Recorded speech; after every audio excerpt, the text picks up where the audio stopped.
A very good morning to all of you. This is Rinki Singh and today we are going to start the chapter of class 10th and the chapter is chapter 16 management of the natural resources. जैसे कि आपको नाम से समझ में आ रहा है कि हम इस चैप्टर में नेचुरल रिसोर्सेज के मैनेजमेंट के बारे में पढ़ने वाले हैं। अब सवाल ये उठता है कि मैनेजमेंट की आवश्यकता क्यों है। नेचुरल रिसोर्सेज वो रिसोर्सेज होती है जो प्रकृति हमें दे रही है, उसको मैनेज की आवश्यकता क्यों है। तो डे टू डे लाइफ में भी आप देखें और समझें इस चीज़ को कि जितने भी हमारे प्रकृति द्वारा रिसोर्सेज हमें मिलते हैं, चाहे वो फॉरेस्ट हो, चाहे वो पानी, वायु, आप कहें सॉइल, ये सारे रिसोर्सेज जो है कहीं ना कहीं दूषित होते जा रहे हैं। अगर मैं हवा की बात करूं तो एयर पोल्यूशन हो रहा है, वाटर पोल्यूशन हो रहा है। इस तरह से जो बायोटिक है, ठीक है, दैट्स कॉल्ड अबायोटिक। तो अबायोटिक रिसोर्सेज जो हैं, जो कि नेचुरल रिसोर्सेज हमें प्राप्त हो रहे हैं, उसके मैनेजमेंट किस प्रकार से हो, वो इस चैप्टर का मोटिव रहेगा। तो जैसे कि आपको ये टॉपिक्स दिख रहे हैं, आज की क्लास में हम इतने टॉपिक्स को कवर करने वाले हैं। The first is introduction, then pollution of river Ganga, method reducing pressure on the environment. उसमें आप जानेंगे कि किस प्रकार से एनवायरमेंट पे जो प्रेशर पड़ रहा है उसको किस किस तरह से हम उसमें रिड्यूस कर सकते हैं, कमता ला सकते हैं। जैसे कि हम इस्तेमाल क्या क्या चीज़ कर सकते हैं, रिड्यूस, रिसाइकिल, रीयूज का इस्तेमाल कर सकते हैं। और लास्ट वन हमें यह है कि नेचुरल रिसोर्सेज को मैनेज करने की ज़रूरत क्यों है, प्रकृति हमें जो चीज़ें दे रही है उसे हम मैनेज क्यों करें, इसकी क्या आवश्यकता है। ये सारे टॉपिक्स आज की क्लास में हम कवर करने वाले हैं। तो सबसे पहले इंट्रोडक्शन की बात करते हैं। Introduction is related to the chapter name. Chapter का नाम क्या है, नेचुरल रिसोर्सेज को मैनेजमेंट करना है। अब नेचुरल रिसोर्सेज, सबसे पहले हम ये जान लेते हैं नेचुरल रिसोर्सेज क्या है। एनसीईआरटी बुक के अकॉर्डिंग आप सभी जानते हैं, क्लास 9th में आपने ये chapter natural resources, are natural resources जो चैप्टर है वो पढ़ा है। उसके अंदर हमने देखा था कि रिसाइकलिंग कैसे होती है, या साइकिल, बहुत सारी साइकिल होती है, water cycle, carbon dioxide cycle, तो कई प्रकार की साइकिल्स जो है वो देखी गई है। तो उसमें हमने साइकिल्स देखा था, हमने देखा था कि आर नेचुरल रिसोर्सेज क्या होते हैं। काफ़ी सारे टॉपिक्स को आपने क्लास 9th में कवर किया होगा। उसके साथ पहले हमें समझना ये है कि नेचुरल रिसोर्सेज कितने प्रकार के और कौन कौन से होते हैं। तो हवा एक प्रकार का नेचुरल रिसोर्सेज है, ठीक है, आपके मिट्टी एक प्रकार का नेचुरल रिसोर्सेज है, ये सूरज की रोशनी एक प्रकार नेचुरल रिसोर्सेज है। ये जो चीज़ें हैं ये सारे ये नेचुरल रिसोर्सेज कहलाते हैं। अब ये सभी नेचुरल रिसोर्सेज बहुत ही ज़रूरी होते हैं और कहीं ना कहीं कई प्रकार से पॉल्यूटेड होते जा रहे हैं ह्यूमन एक्टिविटी के वजह से। इनको मैनेज करने की आवश्यकता है। जैसे कि यहाँ पर आपको दिख रहा है पॉल्यूशन ऑफ रिवर गंगा। अब आप अगर गंगा का एग्जाम्पल लें, जो कि हम गंगा माता कहते हैं, तो गंगा का एग्जाम्पल है, तो आज के टाइम पर गंगा इतनी दूषित हो चुकी है। दूषित मतलब एक ह्यूमन एक्टिविटी द्वारा। जैसे कि आप सभी जानते होंगे कि हम गंगा नहाने जाते हैं, वहाँ पे अगर पूजा पाठ कुछ किया जाता है तो उस टाइम वो सारी चीज़ें जो होती है वो वहीं पर फेंक दी जाती है, वहीं पर छोड़ दी जाती है, जिससे कई प्रकार से गंगा जो है वो दूषित होती जा रही है। उसके लिए एक्ट, ऑर्गेनाइजेशंस, बहुत सारे ऐसे एक्ट पास किए गए जिसमें कि ऑर्गेनाइजेशंस थे, ऐड वगैरह करी जाती है, इसको लोगों को जागरूक बनाने के लिए एड्स होती है कि ये लोग जो है वो समझे कि इससे वाटर पोल्यूशन हो रहा है। और वाटर पोल्यूशन, वही वाटर का इस्तेमाल, या आप कहें वाटर वेपर, मैंने आपको वाटर साइकिल समझाई थी, आप सभी को याद होगा। वाटर साइकिल में क्या हो रहा था, नदी का पानी आसमान के ऊपर जाता है और वो बादल का रूप लेता है और कंडेंसेशन हो जाने के बाद जब वो ओवरलोडेड हो जाता है तो बरसात बन के नीचे की ओर गिरता है।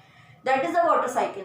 तो अगर वाटर ही क्या रहेगा, कंटेमिनेटेड रहेगा, दूषित रहेगा, तो वो पानी का इस्तेमाल व्यक्ति द्वारा किया जाएगा तो वो कई प्रकार से उसमें बीमारियां पैदा हो सकती है। जॉन्डिस, डायरिया, ये सारी बीमारी जो है वो दूषित वाटर से ही होती है। तो इस वजह से ये बोला गया, या बहुत सारे ऑर्गेनाइजेशंस और इस तरह से आपके वाटर को क्लीन करने के लिए बहुत सारी चीज़ें या बहुत सारे एक्ट पारित किए गए और उसमें वाटर को क्लीननेस के लिए या गंगा की सफाई के लिए काफ़ी सारी गतिविधि की गई, ठीक है, जिसके अंदर गंगा को साफ किया गया। अब आपका है method reducing the pressure on environment. अब जो इन्वायरमेंट, अब ये बात आती है कि ये जो चीज़ें चल रही है, मतलब आप जो भी सराउंडिंग चीज़ें आपकी चल रही है, या वो नेचुरल हो या आर्टिफिशियल हो, उनमें आप ऐसा क्या करें जो ये गंदगी कम हो जाए। तो इसके 3 मेथड हैं जिससे ये गंदगी को आप लेस कर सकते हैं। एक है रिड्यूस, रिसाइकल, रीयूज। आपको एनवायरनमेंट को ग्लोबल वार्मिंग से बचाना है, ठीक है। तो इसके लिए हम क्या चीजें करें जिससे ग्लोबल वार्मिंग से हम बच सकते हैं। दूषित, प्रदूषण कम करें। अब प्रदूषण कम करने के लिए हम क्या क्या कर सकते हैं। पहले तो रिड्यूस। रिड्यूस का मतलब ये है कि कमता करना, कम करना।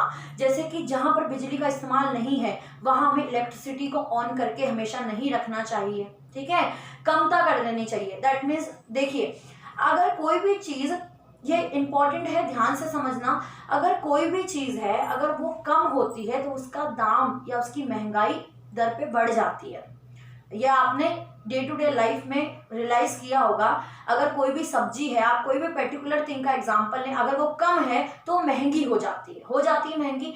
तो अगर आप एक व्यक्ति जिसके लिए जितना भोजन की आवश्यकता है वो उतना ना खाकर उससे ज्यादा ले रहा है और बाकी का वेस्ट कर रहा है, तो जितनी जनसंख्या है इंडिया में, या आप कहें जितनी जनसंख्या लोगों में मौजूद है, उनको ये खाना खाने की जो है वो कमी आ रही है। तो हमें जितना इस्तेमाल हो या जितना हमारी क्षमता है उतना ही खाने का यूज करना चाहिए, उतना ही खाना लेना चाहिए। हम ये नहीं कि खाना ले लिया और बाकी का वेस्ट हो गया। वो वेस्ट खाना किसी एक व्यक्ति के लिए काम में आ सकता है। हम बिजली का भी जहां पर जरूरत नहीं है वहां बिजली का ऑन ऑफ कर देना चाहिए। खाना जितना हो उतना इस्तेमाल करना चाहिए, अधिक ज्यादा। जैसे कि आपका फॉसिल फ्यूल है, कॉयल है, पेट्रोलियम है, हम जरूरत से ज्यादा जो इस्तेमाल कर रहे हैं इन चीजों का, उससे क्या है, उससे उनकी कमता हो रही है और ये महंगाई बढ़ने का एक बहुत बड़ा कारण है, ठीक है। जो अब कोई भी पर्टिकुलर थिंग है, सपोज कीजिए कोई वेजिटेबल है, वो वेजिटेबल कम है तो वो महंगी हो चुकी है। अब वो महंगी हो गई है तो उसको कौन लोग खा सकते हैं, जो रिच फैमिली के लोग हैं वो उसको खरीद के खा सकते हैं। मिडिल क्लास फैमिली या लो क्लास फैमिली, पुअर पर्सन, वो खरीदने के लिए अफोर्ड ही नहीं कर पाएंगे।